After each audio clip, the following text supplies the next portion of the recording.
In a crisis that spans all of reality, the Justice League encounters a world where perspectives are reversed. There is a digital lock on a heavy-looking door. The display says locked. One needs to enter a security key through the dial pad in order to get in. But wait, someone is breaking in. Opening the gates with ease, Luthor and the Jester run into the heavily armored corridor. There is a laser grid in front of them. Luthor disables it and powers his way through the door behind him, but now they have to hurry. The disabling of the lasers has set off alarms. They will be here any moment. Soon, they are inside the vault. Luthor has finally gotten his hands on the target, the quantum trigger. They cannot lose this lead. They have to get out as soon as they can. The duo makes a dash for the exit. They are being chased. It looks like their enemies have arrived. Luthor slides through a duct. The Jester is after him, but he doesn't hear him sliding. He is staying back. Luthor will have none of it, but the Jester has made up his mind. He shuts the entrance to the duct and locks himself in with the foes, but his fight won't last long. Soon enough, he is discovered by two people who look vaguely like the Martian and the Hawk Girl. He knows it's over, but you can always trust the Jester to go out with a bang.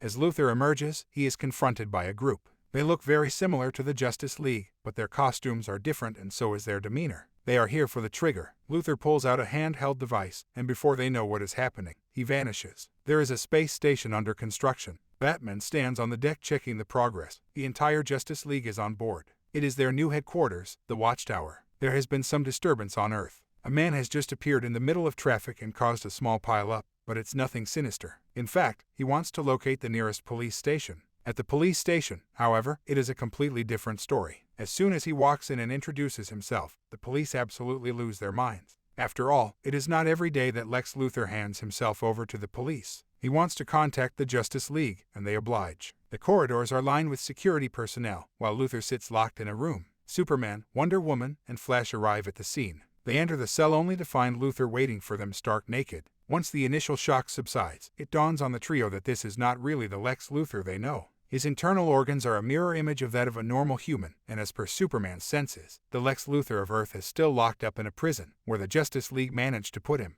Then who is this man? The only plausible conclusion is that this is indeed Lex Luthor, but from a parallel universe. But is he evil or just the opposite? Back at the Watchtower, the new Lex Luthor explains his situation. In his universe, the good and evil sides have been exchanged. The ones who are heroes on Earth have evil counterparts in this mirror universe. They run an evil organization called the Crime Syndicate and abuse their powers to do as they please. They extort and steal, wreak havoc, and have established a reign of terror. Headed by Ultraman, the evil twin of Superman, they have brought the government to its knees. The civil authorities know that they cannot confront their collective might and have quite literally given them free rein. The heroes on this Earth comprise the likes of Lex himself and the now-deceased Jester. Lex is the only surviving member of their group.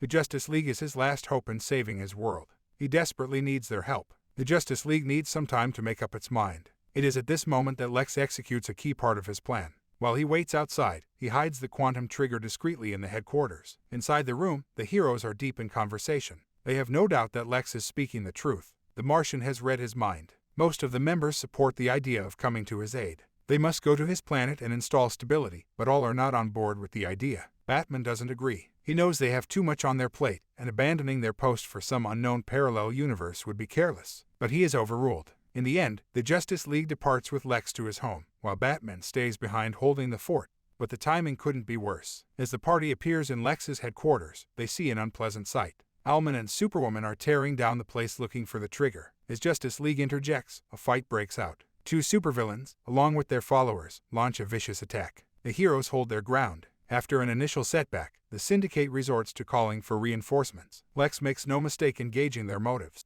They must leave at the earliest. The Justice League takes off, but they don't know that this fight has just started.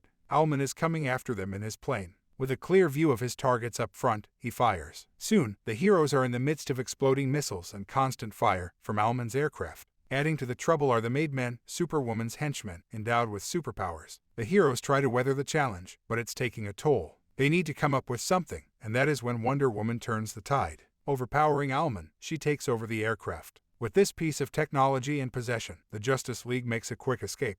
Back at the Syndicate headquarters, the members regroup to chalk out their plan of action. Owlman knows this is his turf. He tells them about the QED, the latest bomb he has been working on. A deadly device with enough potential to destroy the entire planet. The perfect tool to coax and blackmail governments into giving over the little remaining power they still have. The Syndicate agrees. Their ambitions and greed know no bounds. Tired of paying bribes to the government, they now want to take matters into their own hands. Someone is giving a speech to a small crowd. It is a young woman. Flanked by bodyguards, she tells the people and media gathered there about the exploits of the crime syndicate. She insists that the time has come to stand up to them. She is no ordinary girl. This is the daughter of the president giving a public statement that is exactly opposite her father's stance on the issue of the syndicate. When asked about the conundrum, she acknowledges her conflict of interest but won't back down. This reign of terror must end. The Justice League arrives at what used to be the Jester's hideout. They need a plan. Taking on the bosses together will be a daunting task. They need to proceed tactically, and what better way to go after a crime racket than hurt the areas where they make money? The heroes break up into groups of 2 in order to coordinate a surprise attack on different illegal businesses at once. The raids are successful. Caught off guard, the operations and the henchmen controlling them fold like cards under the might of the raiders. But the most impactful raid is the one carried out by Superman and Lex Luthor. Employing a small piece of blue kryptonite, they manage to nab the boss of the bosses, Ultraman. Post the arrest, the Justice League are called to answer to the president about their action, and contrary to expectation, he is not supportive. The president seems to have given up all hope of ever taking down the syndicate. He would rather placate their ever-increasing greed than go on an all-out war, a stance that has distanced him from his daughter. Back at Crime Syndicate's base, the bomb is being constructed, but a key part is still missing, the quantum trigger. Without it, the bomb cannot be detonated. But wasn't the QED supposed to be a blackmail tactic? At least that is what the Syndicate knows. But Owlman has other plans. Using Lex's progress in locating other Earths, he has come up with a scheme of his own. Superwoman listens with rapt attention as he explains his motives. There are an infinite number of parallel universes and Earths out there. Every time a man makes a choice on a planet, it leads to the formation of another universe where the choice is just the opposite. Owlman believes that somewhere out there exists an original version of the Earth, the mother planet which spawned billions of others in parallel universes. If he wipes out the mother planet, all the subsequent parallel realities simply cease to exist. The object of blackmail is just a front for Owlman. He knows his plans are too extreme, even for the crime syndicate, whose only motive is to accumulate more and more material wealth. But Owlman is different. He abhors reality and wants it to end. At the president's residence, there are other problems to deal with. Ultraman decides to pay the president a visit. Rose's recent outing in the press and her efforts in mobilizing people against the syndicate have not gone down well with Ultraman. He threatens to deal with her himself if the president can't rein in his daughter. After all, doesn't he remember what happened to the First Lady? Faced with a direct threat to his daughter, the president speaks out for the first time. He would nuke anybody who came close to his daughter. But Ultraman is far beyond the range of threats. He laughs at the idea with mockery dripping from his voice. Meanwhile, Owlman is intent on finding the original Earth, or Earth Prime, as he likes to call it. While doing so, he manages to locate where Lex went to outsource help. Owlman is sure that he left the quantum trigger there. It's time Superwoman goes to this Earth and retrieves it. After all, what is the use of a bomb if it cannot be detonated? Superwoman arrives at the Justice League headquarters just like Lex Luthor before her but with very different intention. Disagreeing with his fellow heroes, Batman stayed behind at the headquarters and is now waiting to welcome his uninvited guests. As a confrontation develops into a fight, both sides deal heavy blows. But soon, it dawns on Batman, he will need reinforcements if he wants to defend his base. Enter a new batch of superheroes. Aquaman, Black Storm, Black Canary, and Red Storm appear on the deck of the Watchtower ready to take on the enemies. As the fight escalates between the heroes and the henchmen, Superwoman leaves the scene looking for the target. It is not long before she finds it eventually, but escaping with it may not be that easy. Batman has trailed her and is ready to pounce the moment she makes a move. The two legends break into a fight. Batman is injured, but before she can get out, the billionaire vigilante runs and latches onto them in order to follow her into their own dimension. Rose is at it again. In an event much larger than the previous one, she speaks to the crowd. Her oratory is commendable. As she mobilizes more and more people against the syndicate, civil authorities begin to get their confidence back. There is a mass public opinion forming on the matter, and that needs to be stopped. At all costs. As Rose talks to the crowd, a hidden assailant is taking an aim at her. An arrow is fired. The target is still passionately talking at the podium. She won't survive this. But wait, the arrow stops right before her face. It's the Martian. He has been watching over her like a protective guardian. Back with Superwoman, Batman is having a tough time coping. He found his way to this Earth by running into the portal with the invaders. But now that he is here, an injured Batman alone with his captor is quite literally on the back foot. But he knows how to turn things around.